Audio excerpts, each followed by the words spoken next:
Bonjour, c'est Vincent, bienvenue sur Leadershift. Aujourd'hui, on va parler de co-développement. Qu'est-ce que le co-développement ? C'est une méthode pour apprendre en groupe sur la base de situations vécues. Je vous déroule une session type. Ensuite, on parle de quelques bonnes pratiques, de quelques points de vigilance, et puis de l'utilisation qu'on peut faire de cet outil.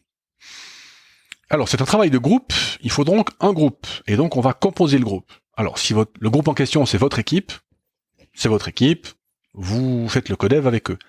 Si vous pouvez choisir la composition du groupe, parce que vous êtes RH, ou parce que vous êtes chef de projet, ou parce que, voilà, vous choisissez un groupe divers, avec des personnes qui ont des backgrounds et des fonctions différentes. Ça donne une richesse de contribution qui est beaucoup plus élevée qu'un groupe où on a que des techniciens qui font le même job toute la journée, par exemple. Ce qui veut dire que si vous voulez faire travailler un groupe, comme imaginons que, le groupe des méthodes dans une entreprise industrielle ait un souci parce qu'ils sont un peu empêtrés, c'est compliqué, ça va pas bien, etc. On met en place un codev, invitez des gens de métiers qui sont annexes aux méthodes pour faire réfléchir. Prenez par exemple quelqu'un du développement produit, prenez quelqu'un de l'industrialisation, prenez quelqu'un de la mécanique ou de la maintenance, pour faire mousser ce groupe pour qu'ils travaillent bien ensemble. Alors, notre groupe est formé, il faut maintenant organiser une session. Alors, organisez pas une session de codev. Vous verrez au début, il pète dans la choucroute, parce que c'est pas habituel comme méthode de travail. Donc, je dirais au minimum 4 sessions. Faites 4 sessions de codev, histoire de voir comment ça tourne. Idéalement même, c'est un principe récurrent, par exemple, réunion d'équipe mensuelle, tac, on fait du codev dedans. Ça vaudra beaucoup mieux que le sempiternel tour de table, les gens savent déjà ce qu'ils vont dire et les autres savent déjà ce que chacun va dire. Donc, faites un codev, vous verrez, ça marche plutôt bien. Mais il faut le faire un certain temps pour que l'équipe devienne compétente dans la méthode elle-même. Alors, au début de la première session, au début de chaque session même, vous allez choisir les situations. Il y en a peut-être plusieurs. On y reviendra, comment est-ce qu'on les choisit. Choisissez en fonction du temps, en fonction des sujets du moment, qu'est-ce qui brûle, qu'est-ce qui est sensible dans l'entreprise ou dans l'équipe, voire même en fonction du nombre de personnes. Donc, comment est-ce qu'on choisit une situation ? Vous votez avec des points, vous votez main levée, etc. Ça, c'est égal, à vous de choisir. Donc, vous aurez une première situation. Avant de démarrer, rappelez les règles, surtout au début. Les groupes qui commencent le codev, c'est un peu difficile, donc c'est toujours bien de rappeler les règles. Moi, j'en ai noté 5. Vous ajoutez les vôtres. Numéro 1, confidentialité. Ça, c'est la base. Il faut que les gens puissent se sentir à l'aise pour dire ce qu'ils ont à dire. C'est très, très important. On revient à ce concept de sécurité psychologique dont on a parlé il y a quelques épisodes en arrière. Donc, ils doivent être absolument sûrs, les participants, que ce qu'ils vont dire ne va pas se retrouver chez la RH le lendemain. Numéro 2, neutralité. Vous n'êtes plus vraiment le chef si vous organisez cette séance de codev. Vous êtes le facilitateur. Donc, neutralité veut dire ne dites pas à l'emmerdeur de service de se taire. Non, vous le laissez parler. Tant qu'il ne dérange pas le groupe et le fonctionnement du groupe, vous allez aussi peut-être vouloir voir si votre groupe fait son propre travail d'autorégulation. Si l'emmerdeur de service, comme on l'appelle, il est remis à l'ordre, poliment, avec bienveillance, par le reste de l'équipe. Donc, neutralité. Troisième critère, bienveillance. On vient d'en parler. Tout le principe fonctionne sur la bienveillance. Mais il fonctionne aussi sur la franchise. Les gens qui ont des choses à dire doivent pouvoir les dire. Excellents exemples, d'ailleurs, de communication. Pour travailler la communication en groupe, c'est absolument top. Et enfin, 5e, on est toujours en com, écoute. Vous verrez au début, la qualité de l'écoute n'est pas top, c'est normal, ils n'ont pas l'habitude. Donc, confidentialité, neutralité, bienveillance, franchise, écoute. Une fois qu'on a ces 5 règles, on démarre. Il y a 6 étapes. Description, clarification, réflexion, contribution, décision, feedback. Ouais, ça fait 6. On les prend chacune dans l'ordre. Étape 1, description. Alors, la personne dont on va travailler la situation, on l'appelle le demandeur, va exposer sa situation. Les événements, les personnes, le contexte, qu'est-ce qui se passe, comment il s'est senti, qu'est-ce qu'il a vu, qu'est-ce qu'il a fait, etc. Aucune intervention des autres. C'est donc un monologue. C'est très important, la personne doit avoir le temps de s'exprimer. Elle fait des pauses, elle fait des dessins, elle fait des schémas si nécessaire, mais il n'y a qu'une personne qui parle. Les autres prennent des notes, notent leurs questions. Et il n'y a donc pas de questions dans cette phase 1. Description de la situation, c'est le demandeur qui parle. Numéro 2, clarification. On change les rôles, et donc là, ce sont les autres membres du groupe, qu'on appelle des collègues, des collègues consultants, qui posent des questions. Ce sont des questions de clarification. Donc pas de questions du style « Ouais, mais tu penses pas que tu devrais peut-être » ou bien « Ne serait-il pas bien de ?» Ça, c'est pas des questions, c'est des suggestions. Donc les questions, c'est « Mais t'as dit ça, qu'est-ce que tu veux dire par là ?»« Oui, mais quand t'as fait ça, il s'est passé ça ou ça ?» Ça, ce sont des questions de clarification. Soyez très strict avec ça. Vous voyez qu'il y a beaucoup de gens qui comprennent pas pourquoi c'est important de faire que des questions de clarification. Eh bien, vous pouvez leur expliquer la chose suivante. Il faut très bien comprendre une situation pour pouvoir l'analyser correctement et donc faire des propositions concrètes et pratiques. D'accord ? Donc, deuxième phase, clarification. Troisième phase, réflexion. C'est une phase que j'ai insérée moi dans le principe de Codev qui existe par ailleurs. Vous verrez pourquoi à l'étape d'après. Donc, l'étape 3, réflexion. Chacun réfléchit individuellement à sa propre contribution. Appelez ce qu'ils vont dire des contributions. C'est pas des feedbacks, c'est pas des idées, c'est des contributions. Le groupe doit contribuer à résoudre le problème du demandeur. D'accord ? Donc ce sont des contributions. Et la réflexion individuelle, elle est importante, donner le temps qu'il faut. En général, moi je donne toujours 5 minutes, mais au bout de 2 minutes, ils ont fini.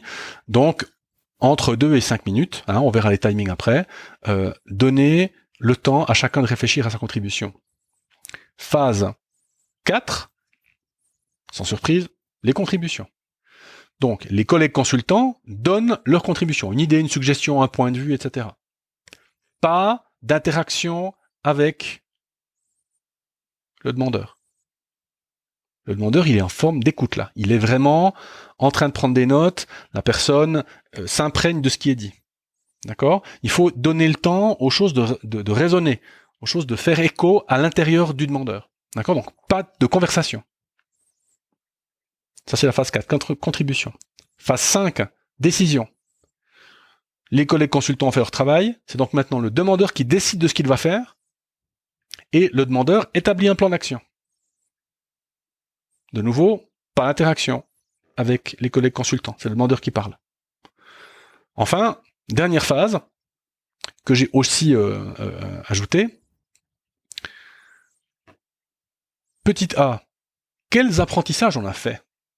Qu'est-ce qu'on a appris ? Et là, vous pouvez reprendre un peu la main pour résumer les apprentissages, pour faire une checklist, faire un flipchart ou quelque chose. C'est très important pour que ça reste.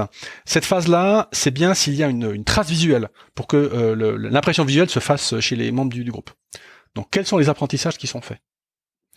Deuxième chose, petit b, comment a fonctionné le groupe ? Et ça, c'est super important pour la maturité du groupe. Donc les gens vont dire, c'est bien allé. Non, c'est pas ça qui m'intéresse. C'est comment on a fonctionné.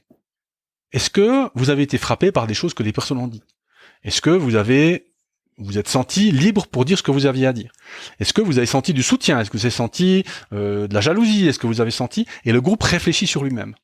Et ça va faire avancer le groupe, mais beaucoup plus que beaucoup de séances de team building qu'on pourrait faire par ailleurs. Le team building a une importance critique, mais ce sont des activités. Or là, on est en train de réfléchir sur le groupe. Et donc, c'est très important de le faire. Donc, description, clarification, réflexion, contribution, décision, feedback. Au niveau de timing, ça donne quoi ? Description de la situation, en général, 5 minutes. Il y a des personnes qui prennent moins. Moi, j'ai quelqu'un qui m'a fait 30 secondes. Je suis quand même intervenu pour dire, faut que tu développes un peu parce qu'on n'a pas beaucoup d'informations.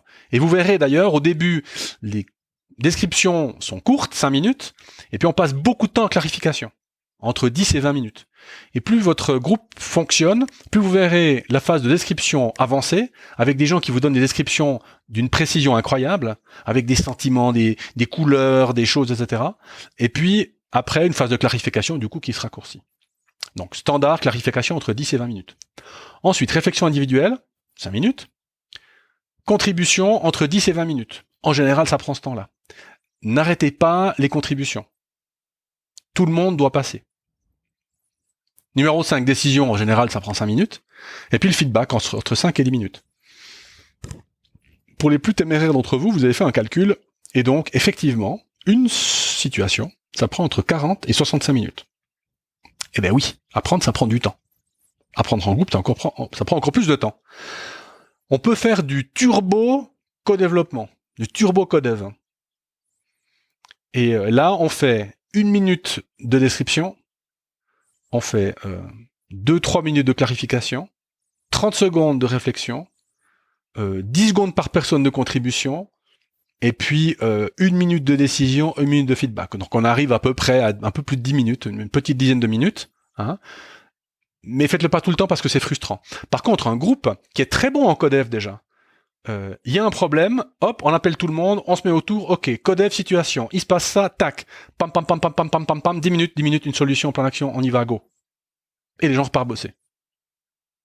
Hein, on peut imaginer un client important qui fait un retour matière, un retour produit. Hein. Il est furieux, il veut pas payer la facture. On pourrait appeler ça une task force, mais ça n'en est pas une. On va chercher les personnes, on fait même ça debout, un café, c'est égal. On fait un codev 10 minutes pour résoudre la situation. Parce que la collègue qui a pris le téléphone du service après-vente, par exemple, et puis qui a pris l'appel, elle doit pouvoir amener une solution. Or, si elle n'amène que sa solution à elle n'aura pas forcément eu le point de vue de tous les autres. Alors, les bonnes pratiques. Donner un nom fun à cette pratique. Co-développement, franchement, c'est pas très sexy. Alors, on peut dire codev, on peut dire n'importe quoi. Donner un nom fun. Hein. Je sais pas moi, les consultants de la table ronde. Enfin, inventer un truc. Bon. Donner un nom fun aussi aux 3 rôles, puisqu'il y a 3 rôles. Il y a le demandeur, le consultant et le modérateur. Hein. Donner des noms un peu rigolos.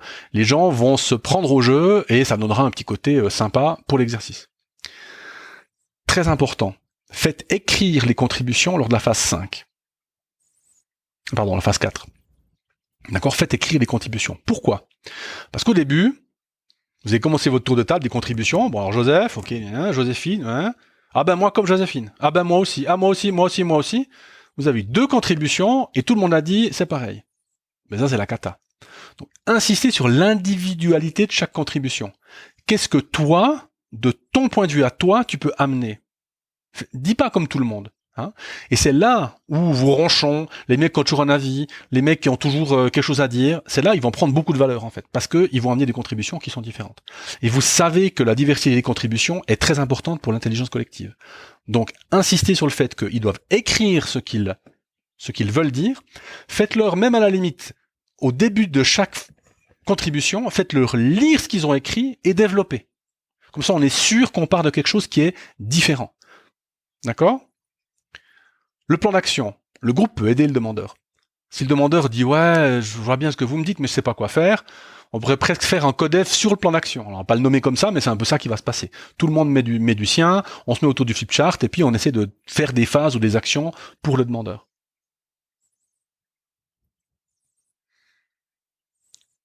Ça, c'est les bonnes pratiques pendant l'exercice. Alors, quelques petits points d'attention pour vous. Attention, ne commentez pas les contributions, même positivement. Moi, j'ai de la peine à le faire, parce que je trouve tellement génial les trucs positifs que je dis « Ah ouais, c'est génial ». Non, vous êtes neutre, vous êtes le facilitateur.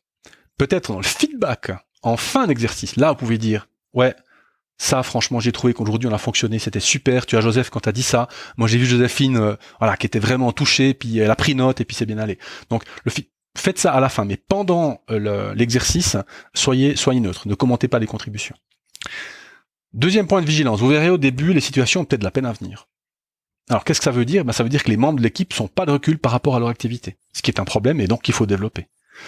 Alors du coup, comment vous faites ? Eh bien, pour obtenir des situations, demandez ce qui les frappe, ce qui les chope, ce qui les interroge, ce sur quoi ils sont perdus ou inquiets, ou bien dans quelle situation ils aimeraient faire mieux que ce qu'ils font. Hein, trouvez une approche pour sortir des situations. Encore 2 choses. C'est un exercice à faire en comité de direction. Parce que le comité de direction, il a souvent tendance, il y a le directeur, les chefs de département, en fait, c'est pas vraiment une équipe. Parce qu'ils ont chacun leurs priorités, leur département, ils fonctionnent pas ensemble. Alors que la vente qui donne une contribution à la production, alors ça peut un peu frotter, mais ça peut être très très riche d'enseignements, pour les deux. Hein, et quoi, pareil pour la prod à la vente. Hein. Je prends ces 2-là parce qu'en général ils se tirent dans les pattes, mais faites-le en comité de direction. Si vous êtes RH, proposez-le à votre comité de direction, vous faites vous la facilitation, ça va vous donner un rôle, vous verrez, qui est très intéressant, hein, et puis faites une fois l'exercice. À quoi est-ce qu'on reconnaît une équipe mûre? Parce que, encore une fois, au début, ils sont pas très mûrs, ils sont tout verts, c'est un peu le beans, mais à quoi est-ce qu'on reconnaît une équipe mûre? Eh bien, vous verrez, la qualité des situations va augmenter. Les gens vont arriver avec des trucs hyper pointus, hyper intéressants. La qualité d'écoute va augmenter aussi. Vous verrez, il n'y a pas une mouche qui vole. Il n'y a pas de mec en train de faire ses mails pendant que le demandeur décrit sa situation. On entend des crayons ou des stylos sur du papier. Vous verrez aussi la profondeur des questions de clarification s'améliorer. Des questions très pointues, qui vont d'ailleurs, vous verrez, au début, les questions de clarification, la personne va presque pas réfléchir à la réponse. Le demandeur, il va répondre du tac au tac. Plus vous allez en avant, plus vous verrez que les questions vraiment pointues, ça va faire réfléchir le demandeur qui va dire, j'en sais rien du tout. Et on est exactement bingo là. Là, on est dans le bon truc. La franchise des questions aussi. Hein, la franchise des contributions. Et puis la variété des contributions. Donc ça, ce sont des critères de reconnaissance d'une équipe qui est mûre. Le codev, c'est vraiment un truc top à faire. Vraiment, je vous assure, je l'ai fait de nombreuses fois. Alors il y a des groupes avec lesquels ça marche pas bien au début, ça marche mieux après. Il y a des groupes qui comprennent tout de suite le truc, hein. Mais c'est un exercice qui est très très intéressant pour fusionner un groupe. Je parlais de team building. Vous voyez comme le groupe apprend à fonctionner ensemble, apprend à tirer ce qui est bon chez chacun, parce que chacun a une contribution à donner. Donc en fait, c'est une espèce de micro-laboratoire du fonctionnement de l'équipe. Description, clarification, réflexion, contribution, décision, feedback. Moi, je suis à votre disposition pour faire un test gratuit. On peut le faire en présentiel virtuel. C'est pas un problème. On fait un Zoom ou un Skype ou un machin ou un truc. On se met autour de la table virtuelle, entre guillemets, et puis on fait l'exercice. Un test gratuit, on peut faire, vous voyez, hein, en 1 heure, on peut en faire une. On fait un petit feedback avec le groupe à la fin. C'est bien, c'est pas bien. Oui, c'est bien. On le refait. Hop. Vous, du coup, vous m'avez vu faire, donc vous êtes capable de le faire. Et puis ensuite, vous pouvez faire ça en interne. Voilà, j'espère que ça vous a plu. Faites du codev, faites du codev, faites du codev. À la semaine prochaine. Ciao.